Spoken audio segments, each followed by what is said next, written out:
Nüüd aga läheme me edasi teise mooduliga, pärastlõunase mooduliga. Korraldajad arvasid, et pärast head lõunat on muidu selline unine tunne, et siis parem on, kui oleks valus teema aruteluks. Ja teema on kaheldamatult valus, nimelt tööjõud ja haridus ja siin ongi see häda, et kui te panite tähele Peeter Võrk tutvustades esimeses plokis selle uuringu tulemusi, mainis eraldi ära, et dünaamika on selline, et kui mingites muudes positsioonides, näiteks tehnoloogilistes või ka turunduslikes positsioonides on pilt selgelt ajas paranenud selle uuringu tulemustel, siis üks koht on, kus kõik jätkub samamoodi edasi, on ikkagi hariduse ja tööjõu kvalifikatsiooni ja tööjõu saadavusega seotud temaatika, mis on kaheldamatult ka tervikuna Eesti majanduse probleem. Nüüd antud juhul on meil tegu ekspordi ühe vedava sektoriga, eduka sektoriga, rahvusvahelises tööjaotuses läbilöönud sektoriga, kuid tema edasise arengu võimalused on ka väga paljus, nagu me nägime ka näidatud slaididelt, on väga paljus kinni teie endi arvates just nimelt sellest tööjõu saamises, tööjõu kvalifikatsioonis, tööjõu võimekuses. Ja see on nii-öelda piirajaks muutunud edasise arengu jaoks. Sellepärast ongi korraldajad nüüd kutsunud siia Helen Põllo Eesti Haridusministeeriumis, kes natukene meile seda temaatikat valgustab. Me räägime kvalifitseeritud tööjõu teemadest ja väljakutsetest konkreetselt ka maapiirkondades. Palun, Helen.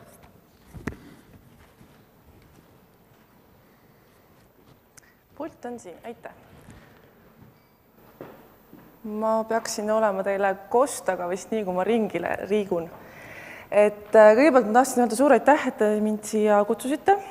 Mul on alati tohutult suur hea meel saada välja nii-öelda meie majast ja vaadata või kuulda siis neid reaktsioone, et kui meie räägime sellest, kuidas meie planeerime siis Haridus- ja Teadusministeeriumis tegevusi selleks, et tegelikult meie noortel ja meie tööandjatel ja kõigil Eestis oleks elu parem, et kuidas siis sellele vastukaja on. Ja teise asja üle mul on veel hästi hea meel, et ma käisin üleeile just Gruusias rääkimas sealselt kutsehariduse konverentsil ja minu ettekanne oli esimene peale lõunat ja saal oli tühi. Olid alles vaid mõned peamiselt Eesti delegatsiooni esindajad. Nii et mul on hea meel, et vähemalt siin saalis on täna natukene rohkem inimesi. Aga järgmise 20 minuti jooksul ma siis püüan teile natuke rääkida erialasest haridusest, nii kutseharidusest kui kõrghariduse vaatest ja sellest, kus me siis praegu oleme ja mis on ka, ütleme, meie kui poliitika planeerijate jaoks võib-olla järgmise 5 aasta jooksul kõige suuremad väljakutsed, sest meie ikkagi räägime oma elust ja tegevustest nii-öelda teatud raamistiku ja antud hetkel siis sellise elukestva õppe strateegia raamistiku piires, mis on siis aastani 2020.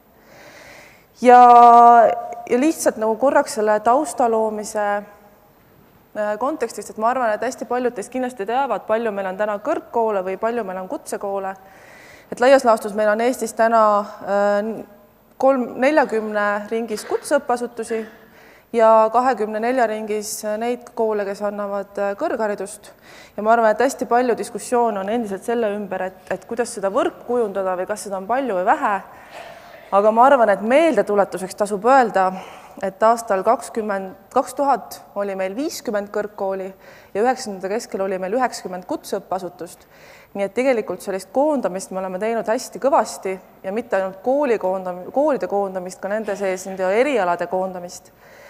Ja see töö jätkub ka endiselt edasi, kuna meie üks põhjus on kindlasti see, et meie rahvastiku arv väheneb, meie õppijate arv väheneb, meil on järjest vähem üliõpilasi ja õpilasi, et kui paar aastat tagasi, kui ma olin veel kõrgharidusosakonna juhataja, oli meil 68 000 üliõpilast, siis tänaseks on see arv 55 000 ja kutseõppes on meil siis kusagil 25 000 õpilastena, kes on siis need noored, kes on kuni sellest, et neil ei ole veel põhiharidust, nad ei ole seda kätte saanud, on läinud kutseõppesse kuni siis kõige vanem kutseõppur oli meil vist kuskil 80 ääre alla, kes viimasel aastal lõpetas.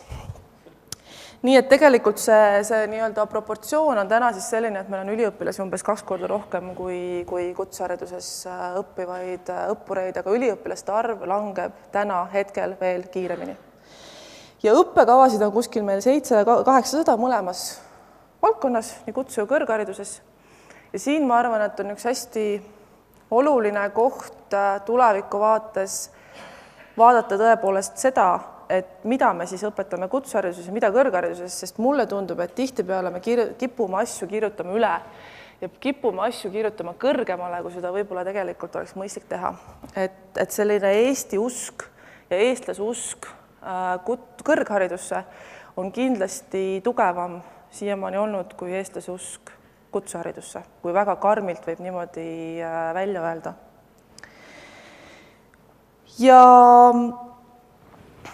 taustaks veel ka nii palju, et kui me räägime nendest õppekavadest edasi, et mis seal siis selle 600, 700, 800 õppekava nagu sees on, siis tegelikult meie soov ja tahtmine oleks see, et mitte ministeerium ei vastuta selle eest, millised need õppekavad välja näevad või mis seal õppekavade sees toimub, vaid tegelikult koolid, kes siis lõpuks välja annavad ju selle diplomi ja tunnistuse sellele noorele või juba vanemale inimesele, et mida ta on siis õppinud ja saanud sellest koolist.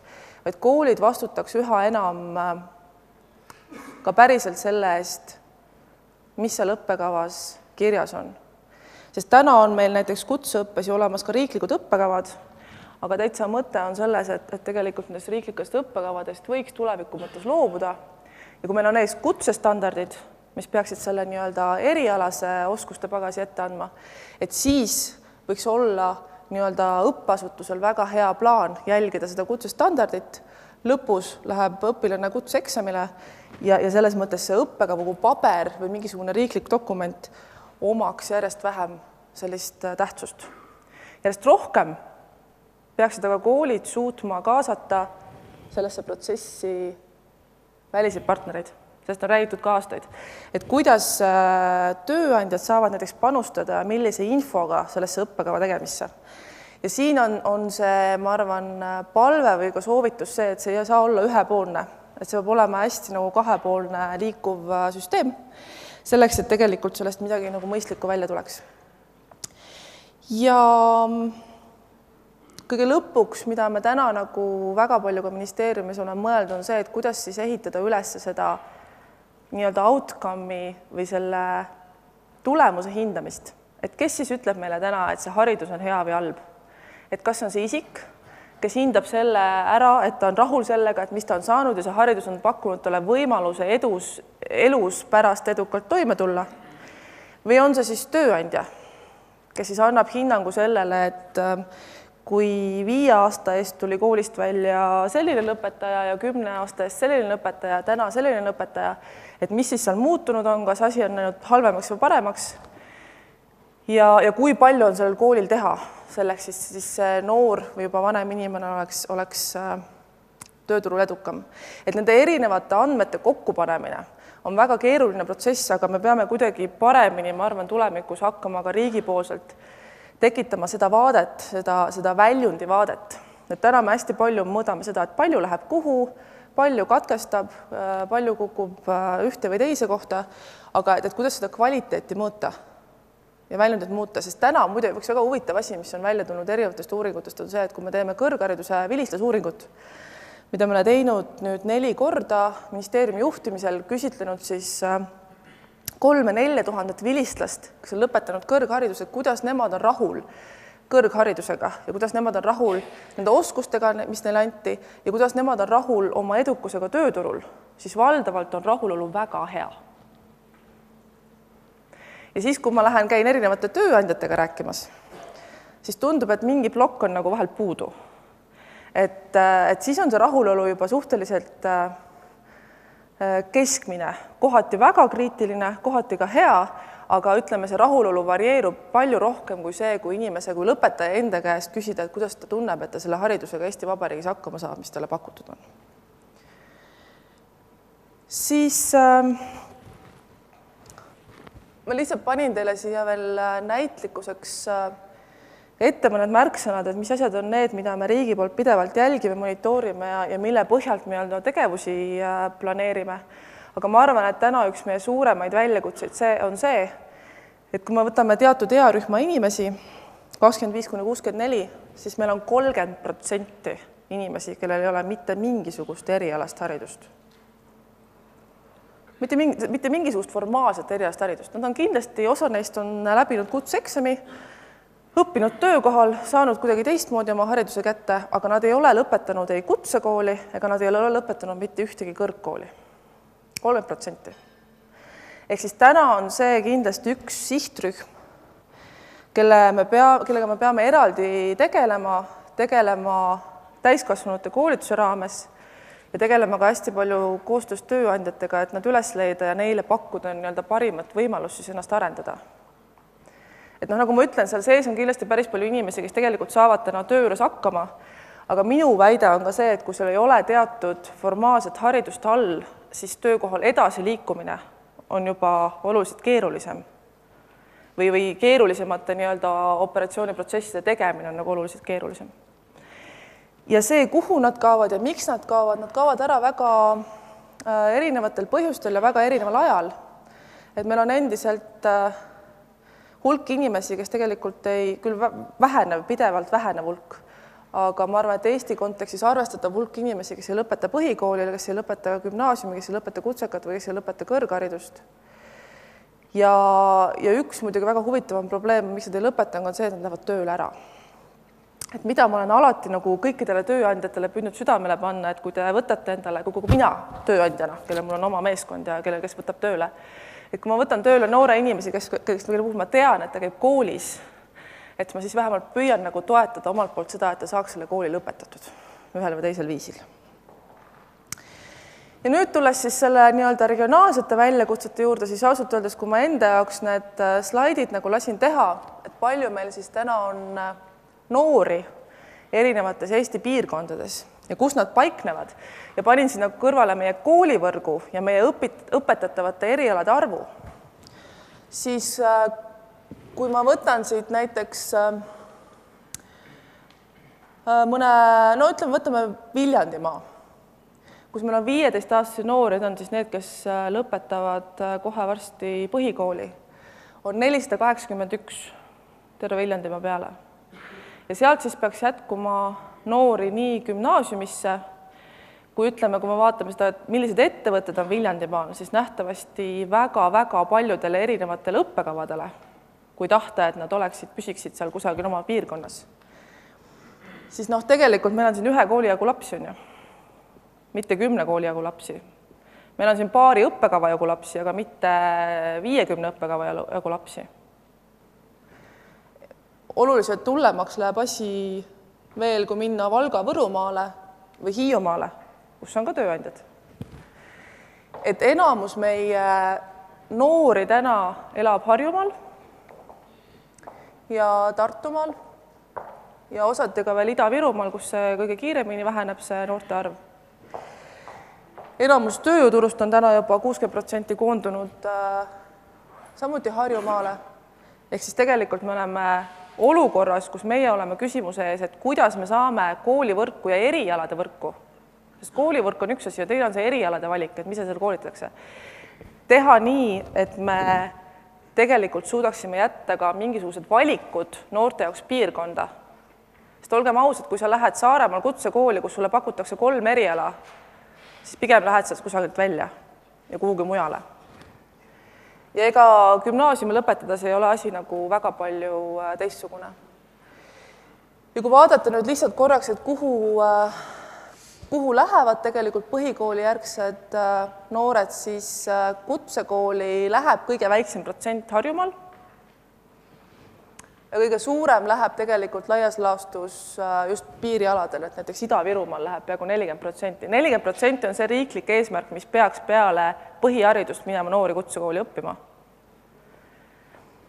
Ja suur osa Tallinna noortest ikkagi lähevad gümnaasiumisse täna ja lähevad siis peale seda ka kõrgharidusse. Kusjuures kõrgharidus on see huvitav lugu, et gümnaasiumi lõpetajatest iga aasta kuskil 0,5% kaob ära rohkem ja rohkem, kes ei lähe otse peale gümnaasiumi lõpetamist kõrgkooli ja kutsekooli, vaid leiavad vahepeal midagi muud. Lähevad rändama või reisima ja siis tulevad tagasi ja siis vaatavad, mis edasi saab. Ehk siis see, et me saaksime kiiremini tööturule inimesi, tihtipeale ei toimi nii. Ja mida me ka näeme, ütleme, mida me oleme siis rääkinud nii-öelda selle, kui me paneme nüüd kokku kaks asja, selle, et meil on noorte arv järjest väheneb, drastiliselt väheneb, eriti maapiirkondades väheneb, siis me paneme kokku selle, et meil on 30% elanikkonnast ilma erialase hariduseta. Ja siis tekib küsimus, et mis me siis seal Valgamaal teeme? Et mida me teeme nende kutseõppekeskustega näiteks, sest ütleme nii, et kõrghariduse mõistes meil täna peamised suured ülikoolid on koondunud Tallinnasse, Tartusse, on regionaalsed kolledžid, aga regionaalsete kolledžite elu on suhteliselt keeruline, sest näiteks Rakveres on praegu tõsine teema see, et kauaks ja kas palju seda regionaalset kolledžit veel jääb. Ja millised erialasid seal pakutakse, on täpselt samasugune, et kas see spetsialiseerub ära või lähtub nii-öelda kohalikust valikust. Aga et kuidas me kujundame seda asja niimoodi, et lõpuks oleks meil võimalik seal koha peal teatud ainete õpetamine alles jätta. Ja kas me teeme selle valiku selle põhjalt, et milline on selle piirkonna kõige suurem antud hetkel sektor? Me püüame seal anda võimalikult erinevat siis valikut. Selle sektoriga on muidugi, kohaliku piirkonna sektoriga on muidugi ka see lugu, et kui me hakkame üles ehitama mingisugust infrat, siis meie soov, kes me haridust planeerime, oleks see, et kui me ehitame sinna väga head laborid ja baasid ja tehnilised baasid, et siis see infra oleks seal ka 5 aasta pärast ja oleks vajalik 5 aasta pärast ja et see tööstus oleks seal 5 aasta pärast ja need inimesi oleks vaja 5 aasta pärast. Ehk siis me räägime ikkagi järjest rohkem maakondade lõikes ümberõppest ja me räägime ka täiendkoolitusest. Et kõike, mida me ei jaksa teha tasemekoolituses, võib-olla on osad asjad, võib-olla osad oskused, osad väikesed oskused, mida saaks õpetada juurde ka nii-öelda täiendkoolituse raames. Et võib-olla see lõvidega diplom igas kohas, igas olukorras ei olegi kõige relevantsem. Ja praegusel hetkel, mida me siis nii-öelda teeme, on see, et me oleme algatanud kutsekoolidega 5 piirkonna lõikes selliseid piirkondlikke arutelusid, et vaadata üle 5 piirkonna lõikes, mis erialad, kus on, mida oleks võimalik kusagil äkki koondada, just selleks, et paremat kvaliteeti saada. Sest ega õpetajaid meil ei ole ju ka massides, väga häid õpetajaid, keda igale poole jaguks. Ja kindlasti olete kuulnud legendaarsest OKI raportist kõrghariduses ja vastutusvaldkondadest, et samamoodi rohkem rääkida ka kõrghariduses ikkagi sellest, et mille eest keegi vastutab ja kas meil on kõrghariduses võimalik midagi veel koondada ja kokku panna, et seda nii-öelda kvaliteeti tõsta. Ja siis me oleme tegelikult selle sama tausta pealt pannud kokku nüüd suure hulga uusi toetatavaid meetmeid, kus me siis tahaks kasutada Euroopa Liidu tuge ja fonde selleks, et seda olukorda parandada. Ja ma arvan, et siin on selles mõttes võtmekoht kindlasti sõnal tööandja. Ja ma kunagi tegin ka ettepaneku, et peaks ära kaardistama kõik need asjad, mida me tööandjat ootame ja paneme nagu ritta ja siis vaatame, mitu tööandjat meil Eestis on ja siis vaatame, kuhu me jõuame. Aga laias laastus me püüame nagu tegeleda nende teemadega, et siis koos tööandjate abiga tegelikult me nende inimeste, kes meil Eestis on, keda me varsti saame 2 käe näppudel üles lugeda, et nende nii-öelda jõudmine tööturul oleks võimalikult sujuv ja kerge. Ja sellepärast me näiteks räägime väga palju õpipoisiõppest ja sellest me räägime hästi palju ettevõtlikkusoskustest ja me räägime praktikakorraldusest. Kõik need asjad, millel tegelikult see ettevõtjate osalus on hästi oluline.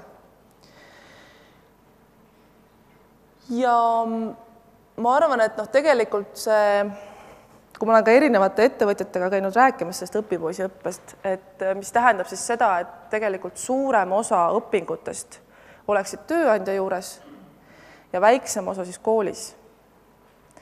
Et see peaks olema selles mõttes selline võimalus, mida me ei saa lüüa kõigile, ütleme siis paberi ette ja öelda, et nüüd te peate seda tegema. Et see peab ikkagi lähtuma sellest sektori vajadusest ja selle sektori sees ka erialade vajadusest. Et kas tänases selles olukorras on kusagil neid erialasid ja neid valikuid, mille puhul me saame öelda, et tegelikult see õpetamismeetod oleks kõige efektiivsem. Täna ma olen rääkinud päris mitmete liitude esindajatega ja kes on juba ise öelnud, et jah, nad on teinud selle selektsiooni ära ja nad näevad, et tõepoolest inseneri niimoodi ei koolita, aga haiglasse hooldustöötajaid miks mitte? Või kokkasid või ettekandjaid.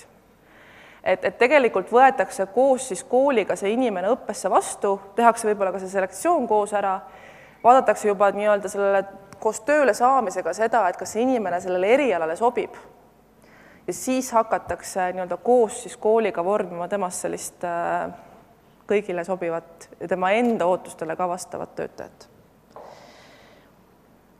Ja mida me endiselt püüame nagu eraldi teha, on tõsta seda kutsehariduse mainet ja mis on hästi huvitav, on see, et kui me räägime täna näiteks gümnaasiumite direktoritega, siis on kummaline kuulda, kui gümnaasiumi direktorid ütlevad, et nad püüavad juba sisseastumiskatsetel, me räägime praegu riigigümnaasiumitest, kes on nüüd äsja loodud, teha sellist head karjäärinõustamist ja öelda, et räägime sellest, et mis sind tegelikult huvitab ja võib-olla gümnaasium ei ole kõigi jaoks, võib-olla kõigepealt peaksid minema hoopis kutsekooli, pärast sul on võimalik tegelikult minna ka edasi kõrgkooli, kui sa tubli oled ja nii edasi. Ja siis lapsevanemad teatavad, et kõike muud, aga mitte kutsekooli ja mitte eriala õppima. Ja see üks hirm, ma arvan, seal taga on see, et on millegipärast tekkinud mulje, et erialase haridusega saab teha ainult väga lihtsaid asju väga madala palga eest. Ja kui me võtame välja statistika, et palju saab palka Eesti keskmine gümnaasiumi lõpetaja, kellel ei ole erialast haridust, ja Eesti keskmine kutsehariduse lõpetaja, kellel on erialane haridus, siis tõepoolest gümnaasiumi lõpetaja ilma erialast haridusest saab rohkem palka. Ja nüüd on siis järgmine küsimus, et kas me suudame kutseharidusest tõmmata välja need sektorid, mis on edukad ja kes tegelikult maksavad rohkem palka ja kuvada seda nagu rohkem avalikult välja ja mitte ainult läbi ministeeriumi, aga ka just täpselt läbi nende tööandjate, kes ütlevad, et jah, et kui mul on väga hea spetsialist, kes teeb väga head tööd, siis täna tema palk ei ole miinimumpalk. Ja te ei pea kartma seda, et kui olete valinud kunagi kutsehariduse või ükskõik ka kõrghariduse, erialase hariduse, et siis see ei tuleks teile kasuks ja te ei saaks väga hästi sellega elus hakkama.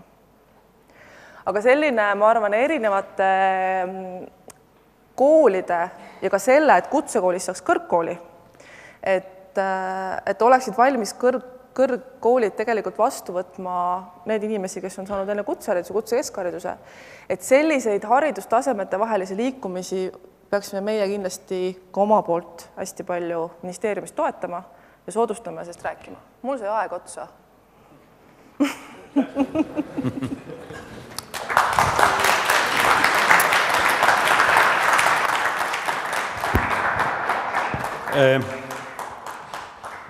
Üks küsimus, mis on mind tegelikult juba painanud mõneti tükk aega, on see õppetöös praktikute õpetajatena kasutamise teema. Tähendab, me kogu aeg ikka kipume rääkima õpetajatest kui professionaalsetest õpetajatest, me kipume rääkima õpetamisest kui ainult ikkagi sellisest metoodilisest protsessist. Väga tihti olen ma tähele pannud, et hoopis inspireerivam on andekate oma alale edasi jõudnud praktikute poolt antav õppe. Kas teil ministeeriumis nüüd selles suhtes mingisugused mõtted liiguvad või kuidas olete proovinud seda asja lahendada omalt poolt vaadates? Nad ei ole teie palgalised seejuures, nad on ju tegelikult selles mõttes freelancerid, nad tulevad, eks ole, ja lähevad, nad teevad selle kursuse ära ja siis nad jälle lähevad, eks ole, nad ei ole teil kogu aeg. Jah, see on tõsi, et kui me vaatame kogu seda, kui me läheme hindama nüüd selle õppeprotsessi kvaliteeti, siis me otse loomulikult vaatame seda, et palju on siis neid kvalifitseeritud õpetajaid, kellel on siis mingisugune diplom või õpetamise tõend taskus. Aga mida me kindlasti soodustame ja mida me tegelikult oleme ka nende meetmete raames plaaninud veidike toetada, on tõepoolest see, et saaksid tulla praktikud rääkima omast kogemusest ja osaleda selles mõttes õppetöös. Seal on ainult üks kriitiline piir. Mulle hiljuti ütles üks ülikool, üks Eesti anonüümne ülikool, kellel on täiesti anonüümne õppekava, et neile tundub, et neil ainult praktikud käivadki. Et neil nagu seda päris õppejõule enam aega ei ole, aga siis juhtub see, et üks praktik räägib ühest ja teine teisest ja seda tervikut ei pruugi enam nagu tekkida, et seal peab olema ka mingisugune mõistlik piir, et kuhu maani neid praktikuid kaasata. Aga see kindlasti on selles mõttes soodustatav tegevus ja toetatav tegevus ja me kindlasti oleme väga nagu seda meelt, et seda peaks juhtuma. Teine küsimus, mis sellest osaliselt välja kasvab, osaliselt on laiem, on kas te olete mõelnud selle peale ka, et te näiteks kuulutate välja sellise ma ei tea, kampaania või heas mõttes kampaania, kus te ütlete, näete, mööblitootjate liit tuleb, eks ole, teie juurde, ütleb, näed, meil on vaja, eks ole, nii ja nii palju seda sorti spetsialiste, eks ole, paneme nüüd seljad kokku, teeme Võrus näiteks mingisuguse, eks ole, niisuguse löökkannusega kursuse, eks ole, kus materiaalne baas on näiteks välja arendatud. Teie annate omalt poolt siis selle kanali selle jaoks, näete ette see mingiks õppeajaks, eks ole, rohkem õppekohti ja võib-olla aitate ka koostöös jällegi praktikutega sektoris tuua neid praktikuid sinna sisse ja siis tehagi niimoodi, nagu näiteks logistikud mõni aeg tagasi on teinud paar korda sellist katset, et teevad lihtsalt teatud erialade jaoks, toovad lihtsalt mingi löökkannuse sisse, korraks saavad nagu otsa lahti ja siis juba saab seda normaalselt edasi töötada. Aga seda ilma teieta ei saa seda teha. Terve IT-akadeemia on nii toodud või kogu see IT nii-öelda valdkonnaga tegutsemine on tegelikult täpselt nii üles ehitatud. Et aga mis takistab näiteks mööblitootjate võtta?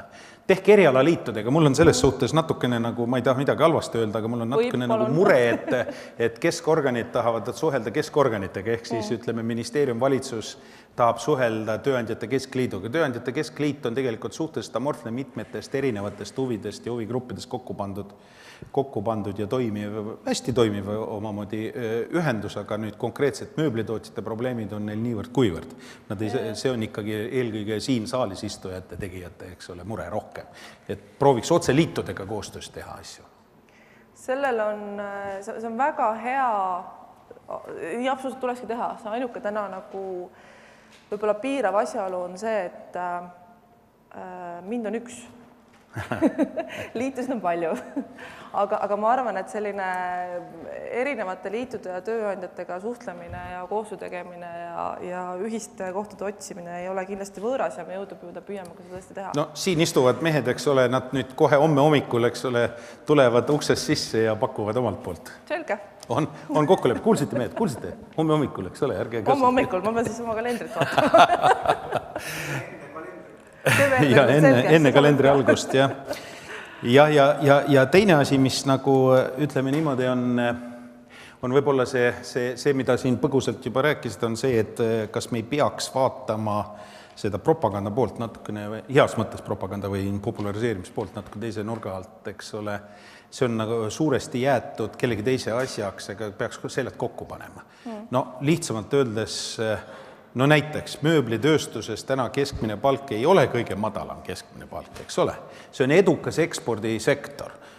Mina oma primitiivse arusaamaga näiteks mõtlen, et mõnele inimesele võib tunduda atraktiivne, kui me saame reklaamida, et tule, eks ole, õpi mööblit tisleriks, sest sinu tooli peal hakkab istuma, eks ole, Inglise kuninganna või Araabia, eks ole, nafta šeik, mida muuseas enamik ei saa ju endal lubada, eks ole, et nad selliseid asju suudavad teha. Et seda tuleks nagu ära kuidagi kasutada, et kas saaks kuidagi leppida kokku teie liinis, panna nii-öelda koolidele, sõna otseses mõttes lausa nii-öelda liitudega koostöö mingisugune suunis, et nad hakkas liitudega koos proovida sellist, nad praegu tegelevad turundusega, nagu ütlesid, igaüks ise. Nad peavad nagu vastutama selle eest. Võimed on erinevad, võimekused on erinevad, ressursid on piiratud, kõik see asi kuidagi niimoodi ujub, eks ole. Et prooviks nagu hoopis koos liitudega seda teha. Mida me oleme praegusel hetkel kokku leppimas nüüd jälle tööandjate keskliiduga, on see, et me tahame teha sellist kohati ühist meediaplaani. Et kui me räägime tõepoolest näiteks õpipoisi õppes, siis me laseksime välja 11 toetavaid sõnumeid ja nii-öelda sarnaseid sõnumeid. Et selles mõttes, jah, otsapidi me oleme sellega alustamas, aga kui me räägime kutsehariduse populariseerimisest ja kindlasti ka sellest, et kuidas me kõrgharidusest ju räägime ja millistest valdkondadest me räägime, siis ma arvan, et seal nagu veel kommunikatsiooni osas täpsemaks kindlasti annab minna. No reaalne pilt on, ma nüüd võib-olla natukene teen liiga, aga ma väga ette vabandan, aga mulle tundub, et praegu meie kõrg ja eri haridusmaastikul tundub olevat väga sedamoodi, et kõrgkoolid ikka jätkuvalt konkureerivad sellise cutthroat businessi loogika järgi, et kes kellele ära paneb, mitte selle loogika järgi, kuidas väga palju koostööd teha selles nii-öelda tudengite leidmis. Küll aga siin minu meelest enam kutseõppes seda väga enam ei ole tunda, sellepärast, et seal on materiaalsed baasid välja arendatud, seal on nii-öelda kõikidel oma juba spetsialiseerimine mingil kujul ka toimunud, nüüd on vaja seda kuidagi selle regionaalse tausta, selle abimeetmete kõigega toestada, et seal on nagu neil rohkem võimalik koostööd teha. A la Türi Võruga, tinglikult öeldes. Sest lapsi ei jätku kumbagile. Absoluutselt. Need numbrid olid väga head. Ja kasutage neid rohkem oma üritustel ka igasugustel ja laske koolidel ka neid üritusi, nagu näiteks mööblitöötajatel on nüüd üks video ette valmistatud, mida me siin oleme vaadanud. et laseme selle video ka korra peale, eks ole, ja täname ühtlasi ka meie ettekandjat. Just, ja veel suur aitäh kutsumast. Aitäh!